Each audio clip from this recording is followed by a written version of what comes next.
The hunt is over. After hours of tracking animals through the forest, a small group finally gathers around the fire. One man tears into a piece of roasted meat. Then he suddenly stops. A sharp pain shoots through his jaw. He tries another bite. The pain is even worse. By the next morning, one side of his face has begun to swell. He can't eat. He can't sleep. And with every passing hour, the pain grows stronger. There is no medicine. No one knows what's causing it. For a prehistoric human, a single tooth could become the difference between life and death. The first day is the easiest. The pain comes and goes, leaving just enough time to believe it might disappear on its own. So he ignores it. The hunt cannot wait. His family still needs food. He forces himself to chew on dried meat. The moment his teeth touch the food, pain explodes through his jaw. He spits it out. From that day on, every meal becomes a struggle. He begins eating only soft berries, mushrooms, and anything that doesn't require much chewing. But that isn't enough. Day by day, he grows weaker. The others in the tribe notice. He can no longer keep up during long hunts. He falls behind. For a prehistoric hunter, this is more dangerous than the toothache itself. Without food, without strength, survival becomes uncertain. Another day passes. The pain hasn't faded. It's worse. The left side of his face is swollen, and every heartbeat seems to pulse through the aching tooth. Doing nothing is no longer an option. The older members of the tribe have seen this before.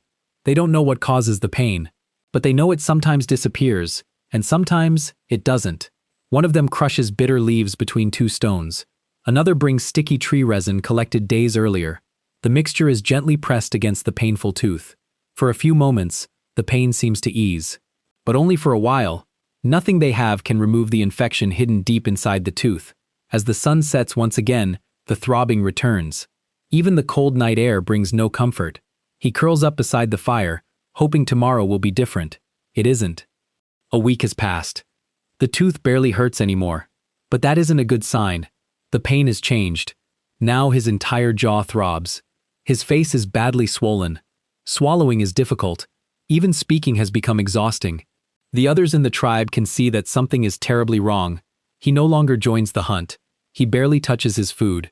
Most of the day is spent sitting beside the fire, conserving what little strength he has left. The problem is no longer the tooth. It's the infection spreading beneath it. Without medicine to stop it, the human body is left to fight alone. Sometimes, it wins.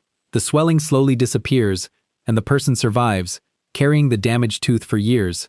But sometimes, the infection spreads deeper, into the jaw, into the surrounding tissue, and in severe cases, beyond. Archaeologists have discovered ancient human skulls showing severe dental disease, worn teeth, and signs of long-term infections. These silent remains remind us of something easy to forget today. For prehistoric people, even a single infected tooth could become one of the greatest threats to survival. For most prehistoric people, there was no miracle cure. If the pain faded, they were fortunate. If it didn't, there was little anyone could do except wait. Some survived, others likely did not. Thousands of years have passed since then. Civilizations rose, medicine evolved, and what was once a terrifying threat slowly became a problem that could be treated. Today, a toothache usually means making an appointment with a dentist, a few minutes in a dental chair, modern tools, anesthetic, antibiotics when they're needed. For most of us, it's an inconvenience. For our prehistoric ancestors, it could have meant weeks of suffering, the inability to eat, and a fight for survival. The next time a cold drink makes one of your teeth ache, or your dentist tells you that you have a cavity, take a moment to remember how different that same pain once was. Not because people in the past were stronger than we are, but because they had no choice. History is filled with stories that are rarely told. If you enjoyed this journey into the lives of our ancient ancestors, don't forget to subscribe for more documentaries exploring the forgotten moments of human history. Thank you for watching. Until next time.